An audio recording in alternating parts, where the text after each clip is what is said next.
The rain was coming down hard that Tuesday evening when Daniel pulled into the driveway. 6 months had passed since Rachel died, and coming home still felt like walking into an empty shell. The lights were off. His daughter Sophie would be inside, probably in her room with the door closed like always these days. He stepped out into the rain and hurried toward the front door. That's when he saw her. A young woman sitting on his porch steps completely soaked. Her dark hair was plastered to her face and she was shivering in a thin jacket. Daniel stopped walking. This was a safe neighborhood. People didn't just sit on your porch in the rain. The woman looked up at him, and even in the dim porch light he could see she'd been crying. "Can I help you?" Daniel asked, keeping his distance.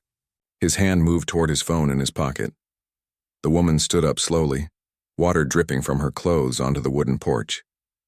She couldn't have been more than 25 years old. She looked exhausted, like she hadn't slept in days. "I'm sorry to show up like this," she said, her voice shaking from the cold. "I know this looks crazy, but I need to talk to you about your wife." Daniel felt his chest tighten. "My wife passed away 6 months ago." "I know," the woman said quietly. She reached into her jacket and pulled out an envelope. It was worn and damp, but he could see handwriting on the front. Rachel's handwriting. His name in her familiar script. "Your wife hired me before she passed," the woman said, holding out the envelope with a trembling hand. "She asked me to wait 6 months before coming here. I'm sorry it took me so long to find the courage." Daniel's mind went blank. He stared at the envelope like it might disappear if he blinked. Rachel had been sick for almost a year before she died. Breast cancer that spread faster than anyone expected.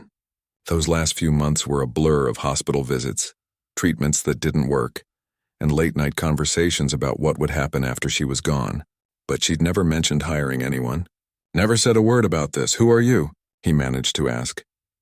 "My name is Lily Chen. I met your wife at the hospital when she was getting treatment. I was there visiting my grandmother. She was in the same facility, different floor.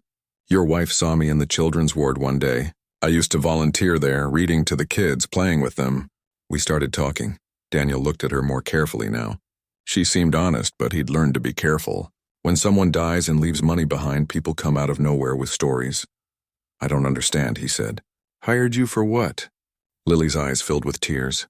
"To help with your daughter. To help with Sophie." The sound of his daughter's name from this stranger's mouth made Daniel tense. "How do you know my daughter's name?" "Your wife told me everything about her. About her love for strawberry pancakes, her fear of thunderstorms. The stuffed rabbit named Mr. Buttons she's had since she was 2. Lily wiped her eyes. "Your wife knew she wasn't going to make it, and she was terrified about what would happen to Sophie." "About what would happen to you?" Daniel felt something crack inside his chest. He'd been holding everything together for months. Being strong for Sophie, running his company, dealing with the funeral arrangements, the lawyers, the endless sympathy cards from people who didn't know what to say. Nobody had mentioned Rachel's fears. Nobody had talked about how scared she must have been. "Come inside," he heard himself say. "You're freezing," Lily hesitated. "Are you sure?" Daniel wasn't sure about anything anymore. But that envelope in her hand with Rachel's writing on it made the decision for him. He needed to know what was inside. He unlocked the front door and stepped into the dark hallway. There were dishes in the sink from breakfast. Sophie's backpack was thrown in the corner. The house just collected mess between the cleaning service visits. Lily followed him inside, dripping water on the floor. Daniel turned on the lights and saw her clearly for the first time. She looked poor. Her jacket was old and thin with a broken zipper. Her shoes had holes. Dark circles under her eyes spoke of too many sleepless nights. "Wait here," Daniel said. He grabbed a towel from the bathroom and brought it back. Lily took it gratefully and started drying her hair. "Thank you," she said softly. Daniel gestured to the couch. "Sit. I'll make coffee." While the coffee brewed, Daniel stood in the kitchen gripping the counter. His heart was pounding. That envelope sat on the coffee table and he couldn't stop staring at it. What had Rachel done? What had she planned without telling him? He brought 2 cups back to the living room. Lily was looking at the family photos on the walls. Pictures of Rachel holding baby Sophie. Their wedding day. The last family photo they'd taken together, just 3 months before Rachel died. She was beautiful, Lily said, looking at the photos. Yes, she was. Daniel sat down in the chair across from her and picked up the envelope. His hands were shaking. "Tell me everything first. before I open this. I need to understand what's happening." Lily wrapped her hands around the warm coffee cup. "I was 23 when I met your wife. I'd dropped out of college because I couldn't afford it. My parents died when I was 19, and I'd been taking care of my younger brother until he turned 18. After he left for the military, I was alone, working 3 jobs just to survive." She stared at her coffee. "I volunteered at the hospital because it made me feel less alone. Helping sick kids gave me purpose. One day I was reading to a little boy with leukemia, and your wife was in the hallway watching me." Daniel could picture it. "Rachel loved children. She started talking to me, asked about my life. Over the next few weeks, whenever she came for treatment, she'd find me. We'd talk for hours. I told her things I'd never told anyone." Lily's voice cracked, and she told me about you and Sophie, about how scared she was to leave you both. Daniel felt tears forming in his eyes. That sounded exactly like Rachel. One day, about 2 months before she died, she made me an offer. She said she'd been praying for an answer and she believed I was it. She wanted to hire me to help you after she was gone, to help with Sophie. Lily looked up at him, tears streaming down her face. She paid me some money up front from her savings, money she'd been putting aside, and she made me promise to wait 6 months before coming. She said you'd need time to grieve." Daniel couldn't speak. His throat was too tight. "I'm not here to take advantage," Lily said quickly. "If you don't want me here, I'll leave right now.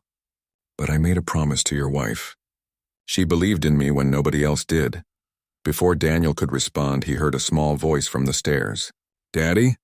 He turned to see Sophie standing there in her pajamas, her blonde hair messy, clutching Mr. Buttons to her chest. Her blue eyes were wide as she looked at the stranger on their couch, but Sophie wasn't looking at Lily with fear. She was looking at her with something else, something that made Daniel's breath catch. "Are you the angel Mommy told me about?" Sophie whispered. The room went completely silent. Daniel stared at his daughter, then at Lily, who had gone pale. "What did you say, sweetheart?"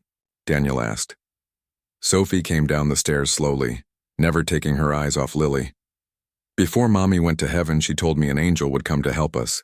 She said not to be scared when she got here. She said the angel would know all about me and would make our house feel warm again." Lily started crying. Daniel felt his whole world tilting sideways. Sophie walked right up to Lily. "Do you know about Mr. Buttons?" Lily nodded, wiping her tears. "Your mom told me all about him. She said you've had him since you were 2. And she said he's the bravest rabbit in the whole world because he helps you be brave too." Sophie's eyes filled with tears. She hadn't cried in months. She'd been shut down, quiet, barely eating, but now tears rolled down her cheeks as she climbed onto the couch next to Lily. "I miss my mommy," Sophie said in a small voice. "I know you do, honey," Lily said gently. "I miss her too." Daniel sat there watching his daughter curl up next to this stranger, and for the first time in 6 months, Sophie looked like a child again instead of a tiny, sad ghost. He looked at the envelope still in his hands. Rachel's handwriting stared back at him. With trembling fingers, he opened it and began to read his wife's final words. Daniel's hands shook as he unfolded the letter. Rachel's handwriting filled both sides of the paper. He could almost hear her voice as he read the words she'd written in those final weeks. "My dearest Daniel, if you're reading this, then Lily came. I wasn't sure she would. But if she's there with you now, then I was right about her. She has a good heart. I know you're angry with me for keeping this secret, but please understand I couldn't tell you. You would have tried to talk me out of it. You would have said we didn't need help, that you could handle everything on your own. Daniel, Sophie needs more than you can give her alone. Not because you're not enough, but because grief takes everything from us. She needs someone who can be fully present when you can't be. Someone who understands loss the way Lily does. I met Lily on one of my worst days. I heard children laughing and found Lily in the pediatric ward reading to 3 kids hooked up to IV machines. She made them forget they were sick. She gave them joy. We talked for hours. She told me about losing her parents, about raising her brother alone, about working minimum wage jobs. She reminded me of myself at that age. Lost but fighting, broken but kind. I hired her because I saw something special. She doesn't just care for children. She sees them, she listens, she makes them feel safe. That's what Sophie will need. I know you'll want to do background checks. You'll find out about her arrest at 16. Don't let that scare you. She stole food and medicine for her dying grandmother.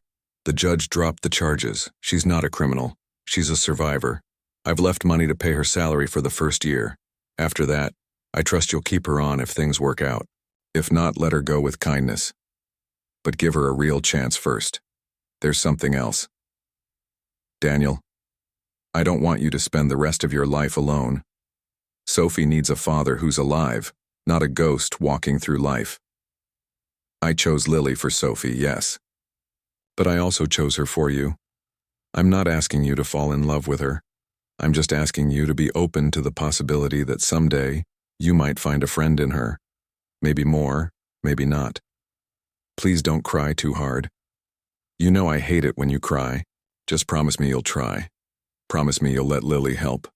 Promise me you'll let yourself heal. I love you more than words can say. Take care of our girl, and let someone take care of you. Forever yours. Rachel Daniel folded the letter and sat in silence. He could hear the clock ticking, the rain falling outside, Sophie's soft breathing as she lay against Lily. Finally, he looked up. Lily was watching him with red eyes, still holding Sophie, who had fallen asleep. She told you what was in the letter? Daniel asked quietly. Lily shook her head. No, she just said it would help you understand, that it would explain everything better than I could. Daniel wiped his face with his hands. She knew everything about you. The arrest, all of it. Yes. I didn't hide anything from her. I figured if she was going to trust me with her family, she deserved the whole truth. Why did you agree to this? Daniel asked. You could have said no. You could have taken the money and disappeared. Lily looked down at Sophie. Because nobody ever believed in me the way your wife did. People saw my mistakes, saw poverty, saw failure. But Rachel saw something different. She saw someone worth saving. She gently brushed Sophie's hair from her face. And I know what it's like to lose everything. I know what it's like to be 7 years old and have your world fall apart. If I can help Sophie not feel as alone as I did, then maybe everything I went through meant something. Daniel stood and walked to the window, watching the rain. My mother-in-law won't like this. She already thinks I'm not taking good enough care of Sophie. I'm not trying to replace anyone, Lily said softly. Daniel turned around. Rachel paid you for a year? Yes. But I'd do this for free. I made her a promise. You can't work for free. You have bills. Daniel sat down. I'll pay you what Rachel arranged, plus room and board. Guest room is yours, but this is a trial period. 1 month. Lily nodded. That's more than fair. There are going to be rules, Daniel continued. Sophie's bedtime is 8:30 on school nights. She's allergic to peanuts. She has dance class on Tuesdays and Thursdays. I need to know where she is at all times. Of course. And you need to finish your degree. Daniel's voice was firm. Rachel mentioned you dropped out. Whatever you were studying, you can do it online. I'll pay for it. Lily's eyes went wide. You don't have to do that. Yes, I do. If you're going to be part of this family's life, you need to have a future beyond us. Rachel would want that. Lily's lip trembled. Thank you. Daniel looked at his sleeping daughter. She looked peaceful for the first time in months. Her little hand was holding onto Lily's sleeve like she was afraid to let go. She hasn't slept this well since Rachel died, he said quietly. She has nightmares most nights. Wakes up crying. Rachel told me. She said Sophie was scared of losing you too. I should put her to bed. Daniel stood up and carefully lifted Sophie from the couch. She stirred slightly but didn't wake. He carried her upstairs, and Lily followed quietly. Sophie's room was exactly as Rachel had decorated it. Pink walls, stuffed animals everywhere, glow-in-the-dark stars on the ceiling. Daniel laid Sophie in her bed and pulled the covers up. He kissed her forehead. Daddy? Sophie's eyes opened slightly. I'm here, sweetheart. Is the angel staying? Daniel glanced at Lily standing in the doorway. Yes, she's staying. Sophie smiled and closed her eyes again. Good. Mommy said she would. After Sophie was asleep, Daniel showed Lily to the guest room. It was small but comfortable. Clean sheets, a closet, a desk by the window. Bathroom is across the hall, Daniel said. Help yourself to anything in the kitchen. I usually leave for work around 7, but I'll be working from home tomorrow so we can get you settled. Thank you, Lily said. For giving me a chance. Daniel nodded. Don't make me regret it. He started to leave, then stopped. Lily? What? Were you studying before you dropped out? Elementary education. I wanted to be a teacher. Daniel almost smiled. Of course Rachel had thought of everything. Get some rest. Tomorrow's going to be a long day. After he left, Lily sat on the bed and looked around the room. For the first time in years, she had a real place to stay. Not a friend's couch, not a crowded apartment with 3 roommates, but a real room in a real home. She pulled out her phone and opened the photos. There was only one picture of Rachel. They'd taken it together on their last day at the hospital. Rachel was thin and pale but smiling. Lily was next to her looking nervous but hopeful. I'm here, Lily whispered to the photo. Just like I promised. I won't let you down. Downstairs, Daniel sat in his dark office staring at Rachel's letter. He read it 3 more times, memorizing every word. His wife had planned all of this. Even from beyond the grave, she was still taking care of them. He didn't know if this would work. He didn't know if he could trust this stranger in his house, around his daughter. But Rachel had trusted her. And if there was one thing Daniel knew for certain, it was that his wife had been an excellent judge of character. He folded the letter and put it in his desk drawer, next to the wedding photo he kept there. In the photo, Rachel was laughing, her head thrown back, completely happy. That's how he wanted to remember her. Not sick, not dying, but alive and full of joy. Okay, Rachel, he whispered to the photo. I'll try. For you and for Sophie. I'll try. The first week was harder than anyone expected. Daniel kept his distance, watching Lily's every move. He'd come home early from work with excuses about meetings ending early, but really he just wanted to check on things. Sophie had attached herself to Lily like glue. She followed her everywhere. When Lily cooked, Sophie watched. When Lily folded laundry, Sophie helped. It was like she was afraid Lily would disappear. On Thursday, Daniel came home to find them baking cookies. Flour covered the counter, chocolate chips were scattered everywhere, and both had dough on their faces. Sophie was laughing. Actually laughing. Daddy, look! Sophie held up a misshapen cookie. We made stars. Beautiful, Daniel said, his throat tight. Lily was cleaning up, moving around the kitchen like she'd been there for years. She'd figured out where everything went. She knew Sophie liked her sandwiches cut diagonally. She remembered Daniel took his coffee black with 1 sugar. That night, after Sophie was asleep, Daniel found Lily studying at the kitchen table. She'd enrolled in online classes like he'd asked. You don't have to study this late, Daniel said. I'm behind on everything, trying to catch up. She rubbed her eyes. Daniel sat across from her. She really likes you. I really like her too. She hasn't laughed like that in 6 months. Daniel's voice cracked. I've tried everything. Nothing worked. But you got her to laugh in less than a week. Lily closed her textbook. It's not about trying. Kids know when you're trying too hard. They feel your grief, your stress. She paused. You're carrying so much, and Sophie feels it. When you're around, she tries to be strong for you.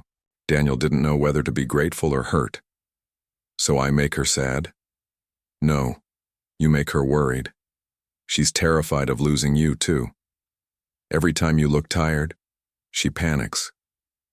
Lily's voice was gentle. That's why I'm here. So she has someone she doesn't have to protect. Daniel stood abruptly. I should get some sleep. After he left, Lily sat alone in the kitchen. She could hear him upstairs, pacing. The man barely slept. She'd heard him walking the halls at 2, 3 in the morning. The next morning, everything changed. Daniel's mother-in-law, Catherine, showed up unannounced. She had her own key and let herself in just as Lily was braiding Sophie's hair. Catherine was a tall woman with sharp eyes and expensive clothes. She looked at Lily with immediate suspicion. "Who are you?" Catherine demanded. Sophie jumped up. "Grandma, this is Lily. Mommy sent her." "What?" Catherine's face went pale. She turned to Lily. "What kind of game are you playing?" "I'm not playing any game," Lily said calmly. "Your daughter hired me before she passed." "That's absurd. Rachel would never hire some stranger without telling me." Catherine pulled out her phone. "I'm calling Daniel." He arrived within 20 minutes. Catherine was waiting in the living room, arms crossed. "You let a stranger move into my daughter's house?" Catherine's voice was ice. "Rachel hired her, Catherine. There's a letter. Lily has been wonderful with Sophie. I don't care if she's been perfect. I don't know this girl. You don't know this girl. For all we know, she's after your money." "I'm standing right here," Lily said quietly. "You could ask me questions instead of talking about me like I'm not in the room." Catherine whirled on her. "Fine. How much is my son-in-law paying you?" "That's between Daniel and me." "How convenient. What's your real story? What are you really doing here?" Lily took a breath. "I met your daughter at the hospital. We became friends. She asked me to help her family after she died because she knew they'd need support. That's the whole truth. Friends? Rachel never mentioned you." "Maybe she didn't tell you everything," Lily said, and immediately regretted it. Catherine's eyes flashed. "Get out of this house! Right now." "Catherine, that's enough," Daniel said firmly. "No, it's not enough. Some random girl shows up claiming my dead daughter hired her and you just believe it? What if she forged that letter? What if this is all a con?" Sophie appeared at the top of the stairs, tears streaming down her face. "Stop yelling! Stop it!" Everyone froze. Sophie ran down the stairs and grabbed Lily's hand. "Don't make her leave. Please, Grandma. Mommy wanted her here. Mommy told me an angel would come, and that's Lily. You can't make her go." Catherine's anger crumbled. She looked at her granddaughter's desperate face and started crying. "Oh, sweetheart. I'm just trying to protect you." "I don't need protecting from Lily," Sophie said. "I need her to stay." Catherine looked at Daniel, then at Lily, then back at Sophie, clinging to this stranger like a lifeline. Finally, she sat down heavily on the couch. "Show me the letter," she said quietly. Daniel went to his office and brought back Rachel's letter. Catherine read it 3 times, tears rolling down her cheeks. When she finished, she folded it carefully and handed it back. "This is Rachel's handwriting," she whispered. "This is really what she wanted?" "Yes," Daniel said. Catherine looked at Lily for a long moment. "My daughter was a good judge of character. The best I've ever known. If she trusted you, then I suppose I have to try." "I understand your concern," Lily said. "If I were you, I'd be suspicious too. But I promise I'm only here to help. I loved your daughter. She was kind to me when nobody else was." Catherine wiped her eyes. "Tell me about her. Tell me about your friendship. I need to understand," so Lily told her. About the hospital meetings, about the long conversations, about how Rachel worried constantly about leaving her family behind. About the day Rachel asked Lily to make this promise. Catherine listened to every word, occasionally asking questions, slowly beginning to see this stranger as someone her daughter had chosen carefully. By the time Catherine left that afternoon, things had shifted. She pulled Lily aside at the door. "I'm going to have my lawyer do a background check," Catherine said bluntly. "Not because I don't believe you, but because I need to know my granddaughter is safe." "I understand. You won't find anything except that arrest when I was 16. Your daughter knew about it," Catherine nodded. "If you hurt that little girl, if you're not who you say you are, I will destroy you." "Understood?" "Understood." After Catherine left, the house felt different. Lighter somehow. Daniel made coffee and they all sat together at the kitchen table. Sophie colored pictures while Daniel and Lily talked about schedules and routines. "Thank you for standing up to Catherine," Daniel said. "She can be intense. She loves Sophie. I get it. Still, you didn't have to take that. You could have walked out." Lily shook her head. "I made a promise. I don't break promises." That evening, Daniel ordered pizza and they ate together watching Sophie's favorite movie. It was the first time Daniel had sat through a whole meal without checking his phone, without working, without thinking about everything he needed to do. He watched Lily and Sophie laughing at the funny parts, sharing a blanket, and something in his chest loosened just a little bit. Maybe Rachel had been right. Maybe they really did need this. Maybe healing didn't mean doing everything alone. Later that night, Daniel heard crying coming from Sophie's room. He rushed in to find her having a nightmare, thrashing in her bed. Before he could reach her, Lily appeared in the doorway. "Let me," she said softly. Lily sat on the edge of Sophie's bed and started singing. It was a lullaby Daniel didn't recognize, soft and sweet. Sophie's eyes opened, still clouded with fear. "You're okay," Lily whispered. "I'm here. Daddy's here. You're safe." Sophie grabbed for both of them, and they ended up sitting together on the small bed, Sophie sandwiched between them. She fell back asleep like that, holding onto them both. Daniel and Lily sat in the dim nightlight glow, neither wanting to move and wake her. "Thank you," Daniel whispered. Lily nodded. "She's going to be okay. It just takes time. What about me?" The question slipped out before Daniel could stop it. Lily looked at him in the darkness. "You're going to be okay too. I promise." And for the first time since Rachel died, Daniel almost believed it. 3 months passed like water flowing downstream. The house that had felt like a tomb began to feel like a home again. Sophie started bringing friends over. The kitchen smelled like cooking instead of takeout. Laughter became normal. Lily had become part of their lives. She knew Daniel liked his coffee ready by 6:30. She knew Sophie needed extra help with math on Thursdays. She knew to leave Daniel alone when he got that look, the one that meant he was thinking about Rachel. But something else was growing, something neither Daniel nor Lily wanted to acknowledge. It started small. Daniel noticing how Lily's eyes crinkled when she laughed. Lily noticing how Daniel's shoulders relaxed when he came home. Small moments that meant nothing and everything. One Saturday morning, Daniel found Lily crying over her laptop. Her hands shook as she stared at the screen. "What's wrong?" Daniel asked. Lily wiped her eyes. "Nothing." "I'm fine." "You're clearly not fine." She closed the laptop. "I failed my midterm. I studied for weeks and still failed." Her voice broke. "I'm not smart enough for this." Daniel sat down. "Let me see the exam." For the next hour, Daniel helped Lily understand how to frame her answers for academic tests. He explained the difference between knowing something and proving it on paper. "How do you know all this?" she asked. "I have an MBA. "You're not stupid, Lily. You just need to learn the game." "Thank you," she said softly. Their eyes met and held for a moment too long. Daniel looked away first. "I should check on Sophie." After he left, Lily sat alone, her heart beating too fast. This was dangerous territory. She was here for Sophie, not for complicated feelings. But Daniel wasn't just her employer anymore. That afternoon, Catherine came by with her lawyer's background check results. "Everything checks out," Catherine said. "I owe you an apology. I was cruel when we first met. You were protecting your granddaughter. Still, I'm sorry." Catherine squeezed Lily's hand. "Thank you for taking care of my girls." After Catherine left, Daniel found Lily in Sophie's room helping her with homework. He leaned against the doorframe, watching them together. Sophie was explaining her math problem while Lily listened patiently, asking questions that helped Sophie figure it out herself instead of just giving her the answer. "You're good at this," Daniel said. Lily looked up, startled. "At what?" "Teaching. Being patient. Knowing exactly what someone needs." He walked into the room. "Have you thought about what you'll do after you graduate? You'd make an amazing teacher. That's still 2 years away. I'm trying to just focus on passing this semester.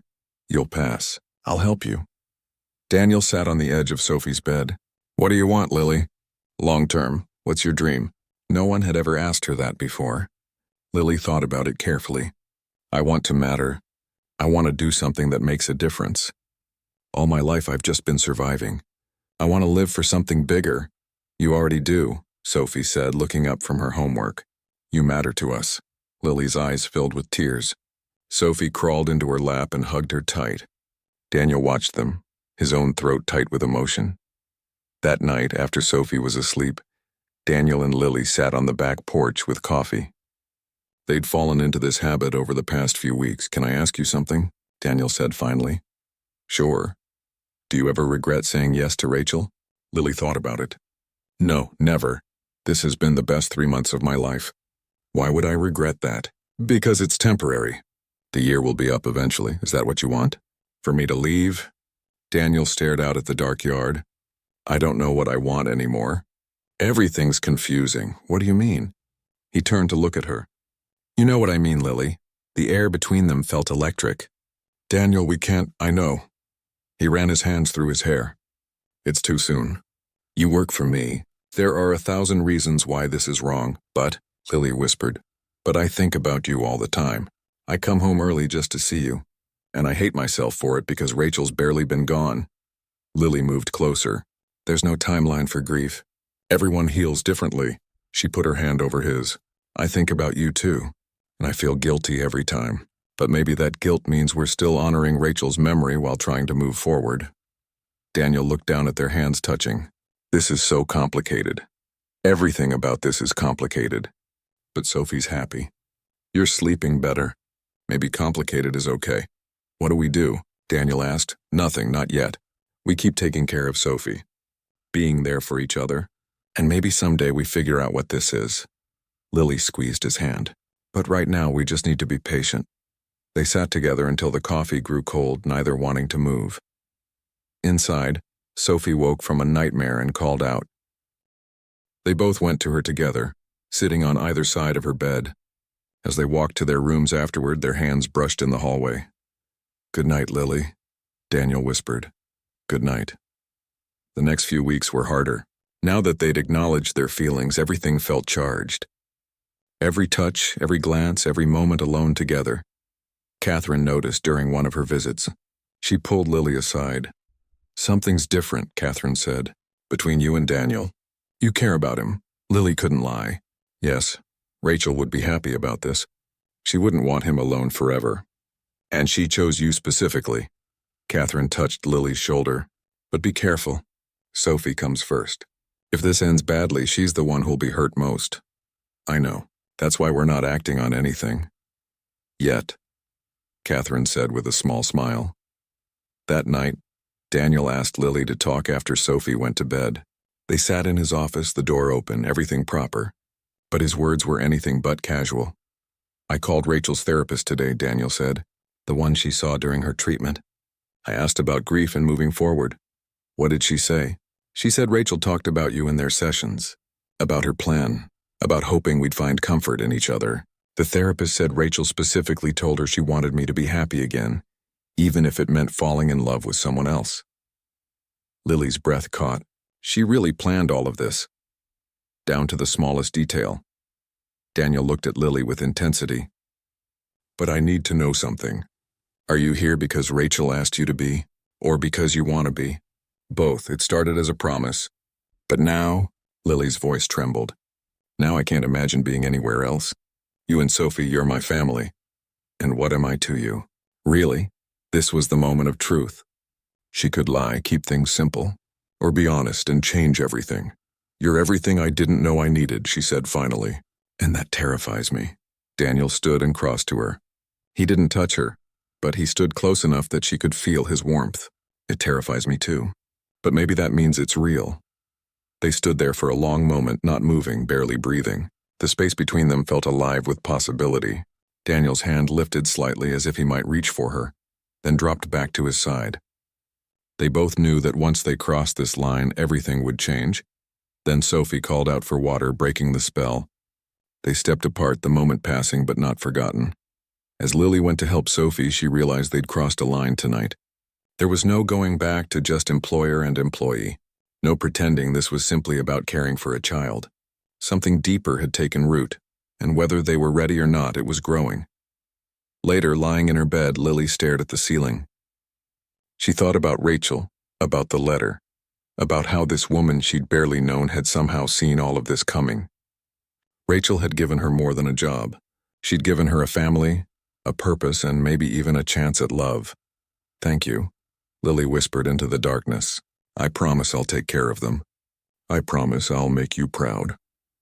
2 years had passed since that rainy night when Lily first sat on Daniel's porch. 2 years of gradual healing, slow growth, and quiet transformation.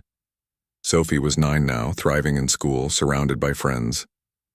She still missed her mother, still talked about her, but the tears came less often. And when they did, she had 2 people who held her through them. Lily had graduated with her degree in elementary education. She'd walked across that stage with Daniel and Sophie cheering from the audience. Catherine had been there too, crying happy tears, but Lily hadn't moved out. She'd stayed not as an employee anymore, but as family. She had her teaching job at Sophie's school, but she still came home to them every day, because home was wherever they were. Daniel and Lily had been careful. For Sophie's sake, they'd moved slowly. They'd gone to therapy together, talked through their feelings, dealt with the guilt and grief. It had been a year since their first real date. Daniel had taken her to a quiet restaurant where they could just be two people getting to know each other. They'd talked for hours, and at the end of the night, Daniel had kissed her under the stars. "Is this okay?" he'd whispered. "More than okay," she'd whispered back. Now on this bright Saturday morning, Daniel was nervous. He stood in the kitchen making pancakes while Sophie sat at the table drawing. Lily was still asleep upstairs. The small velvet box in his pocket felt heavy. "Daddy, you're burning them," Sophie said. Daniel jumped and flipped the pancakes. He was distracted. "Sophie, can we talk?" Daniel turned off the stove and sat down. Sophie looked at him. "You're going to ask Lily to marry you." Daniel's jaw dropped. "How did you know?" "Daddy, I'm 9, not stupid. You've been weird all week, and you keep touching your pocket." Sophie grinned. "Plus I heard you talking to Grandma Catherine about rings." Daniel laughed. "Okay, you caught me. But I wanted to ask you first. How do you feel about it?" Sophie's smile faded into something serious. "Do you love her?" "Very much. Does she make you happy?" "She does. Does she love me?" "More than anything in this world." Sophie nodded. "Mommy would want this, wouldn't she?" "Yes, sweetheart." "Your mom wanted this." Sophie hugged her father. "Then you should ask her." "Because I want Lily to be my mom. Not to replace my real mom, but to be another mom." "That's perfect," Sophie pulled back. "Can I help you ask her?" Together they spent the morning planning. Sophie insisted on flowers and wanted to make a sign.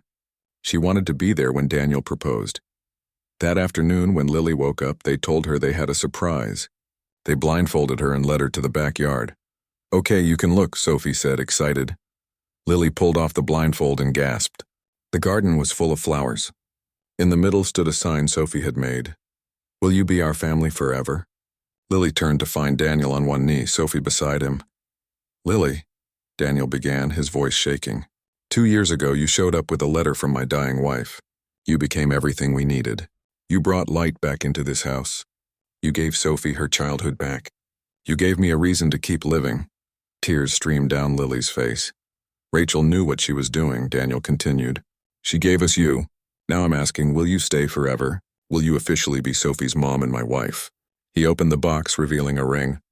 Next to it was a smaller ring for Sophie to give. Sophie stepped forward. "And will you be my mom?" "I want you to have this ring too." Lily fell to her knees, pulling them both into a hug. "Yes, yes to everything. I love you both so much." Daniel slipped the ring on her finger while Sophie put her smaller ring on Lily's other hand. They stayed in the garden holding each other. "I wish Rachel could see this," Lily whispered. "I think she does," Daniel said, looking up at the sky. That evening, Catherine came over to celebrate. She hugged Lily tight. "My daughter chose well. Welcome to the family." They ate pizza in the backyard as the sun set. Sophie sat between them, chattering about the wedding. "Can I be the flower girl?" Sophie asked. "You can be whatever you want," Lily said. "Can we get married in this garden? Where Mommy's flowers are?" Daniel and Lily looked at each other and nodded. "That's perfect." Later that night, after Sophie was asleep, Daniel and Lily stood in the garden under the stars. "I never imagined this," Lily said softly. 2 years ago, I was nobody. I had nothing. You were never nobody," Daniel said. "Rachel saw who you were even when you couldn't. I was so scared that first night, standing on your porch in the rain. You saved us." Lily shook her head. "We saved each other." She looked up at the stars. "Thank you, Rachel, for trusting me with your family. I promise I'll take care of them." Daniel kissed her forehead. "She knows." 6 months later, they got married in Rachel's garden, surrounded by flowers and family. Sophie was the flower girl and walked Lily down the aisle. Catherine cried through the ceremony. When it was time for vows, Lily spoke to Sophie first. "I promise to love you, guide you, and support you. I promise to honor your mother's memory. I promise to be the mom you deserve." Then she turned to Daniel. "I promise to love you through the hard days and good days. Thank you for taking a chance on the girl who showed up in the rain. Thank you for letting me be part of this beautiful family." Daniel's vows were simple. Lily, you brought us back to life. You gave us hope when we thought we'd never feel it again. You're proof that beautiful things can grow from heartbreak. They exchanged rings and walked back down the aisle as a family. Sophie held both their hands. At the reception, Catherine gave a toast. My daughter was the best person I've ever known. She was smart and kind, and she loved deeply.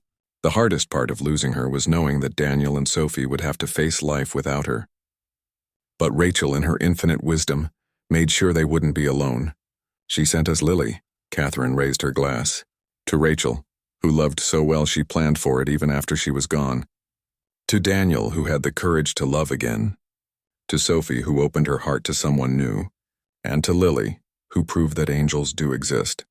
They just sometimes show up on your porch in the rain. Everyone drank, and there wasn't a dry eye in the room. As the evening wound down, Daniel, Lily, and Sophie visited Rachel's grave.